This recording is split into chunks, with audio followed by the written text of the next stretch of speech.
해와 달이 된 오누이. 옛날 옛날 깊은 산골에 엄마와 오누이와 막내 갓난아기가 오순도순 살고 있었어요. 가난한 살림이라 엄마는 아랫마을로 일을 하러 다녔어요. 얘들아, 엄마가 오기 전에는 아무한테도 문을 열어주지 마. 알았지?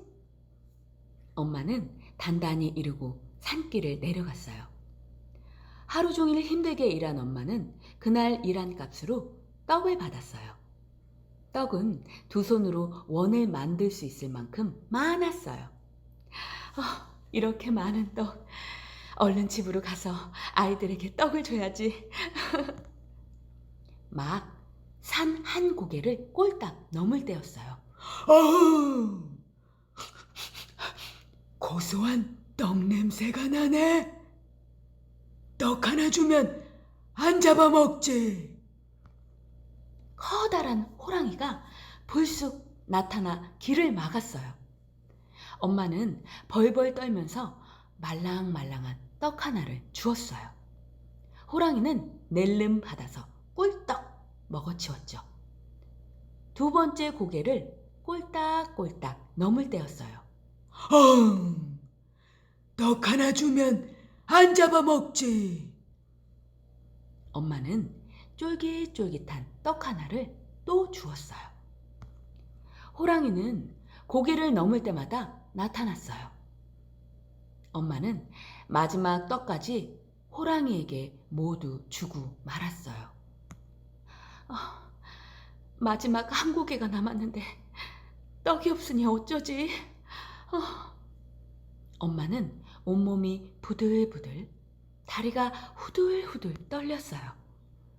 마지막 고개를 꼴딱꼴딱 꼴딱 넘어가려 할 때였어요.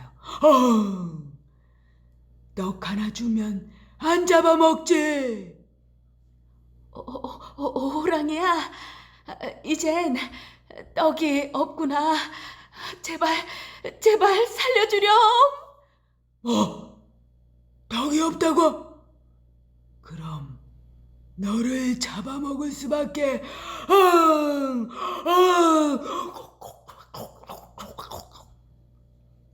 호랑이는 눈 깜짝할 새에 엄마를 꿀떡 삼켰어요. 호랑이는 주섬주섬 엄마 옷으로 갈아입고 오누이 집으로 갔어요. 얘들아, 엄마 왔다. 배고프지? 문 열어라. 엄마 목소리가 왜 그렇게 쉬었어요? 여동생이 말했어요. 그건 하루 종일 일하면서 말을 많이 했더니 목이 아파서 그렇단다. 뭔가 이상하다는 생각이 든 오빠가 말했어요. 그럼 문 밑으로 손을 한번 내밀어 보세요. 호랑이는 문 틈으로 손을 쓱 내밀었어요. 손은 크고 털이 복슬복슬했어요. 이건 엄마 손이 아니에요. 우리 엄마 손에는 털이 없어요. 라며 문을 열어주지 않았어요. 다급해진 호랑이는 또 거짓말을 했어요.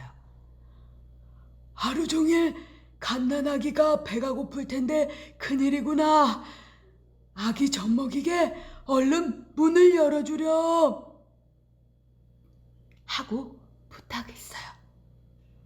오누이는 어쩔 수 없이 그제서야 문을 열었어요. 아기 젖을 먹이고 너희 먹을 것을 챙겨올 테니 잠시만 방에서 기다리렴.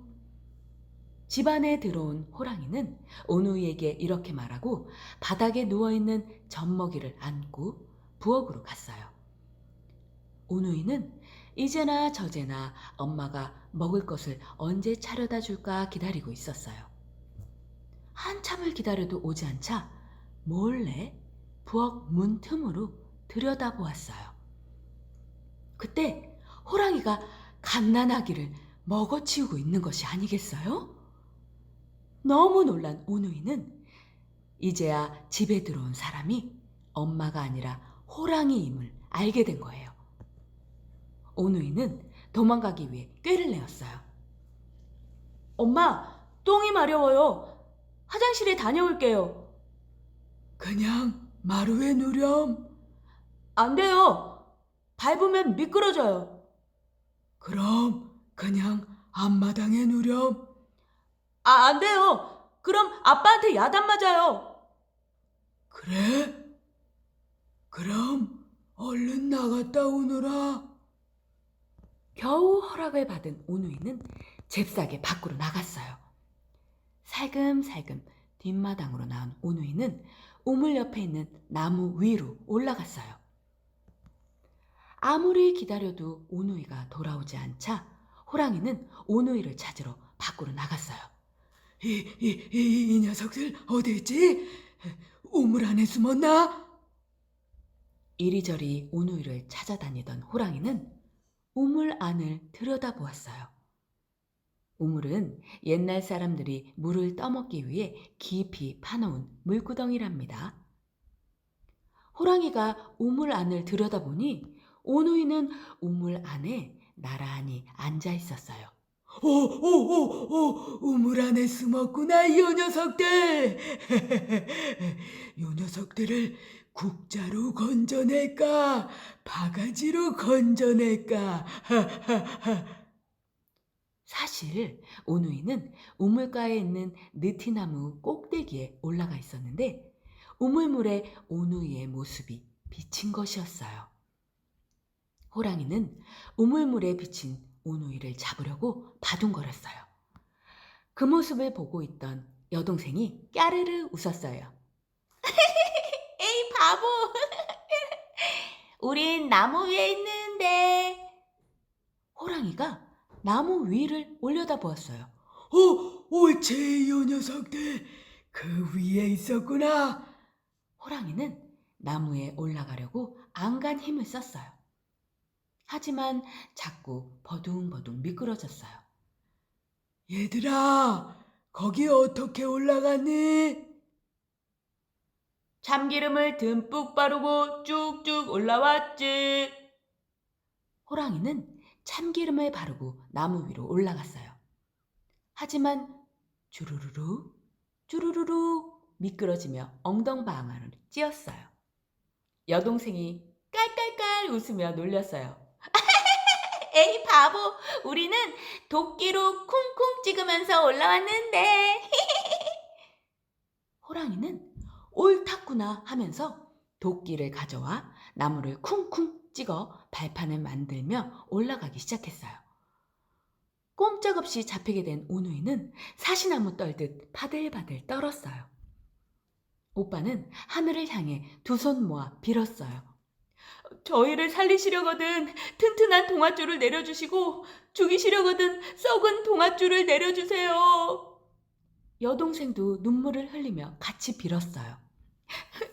저희를 살리시려거든 튼튼한 동아줄을 내려주시고 죽이시려거든 썩은 동아줄을 내려주세요. 그때 하늘에서 동아줄이 스르르 내려왔어요.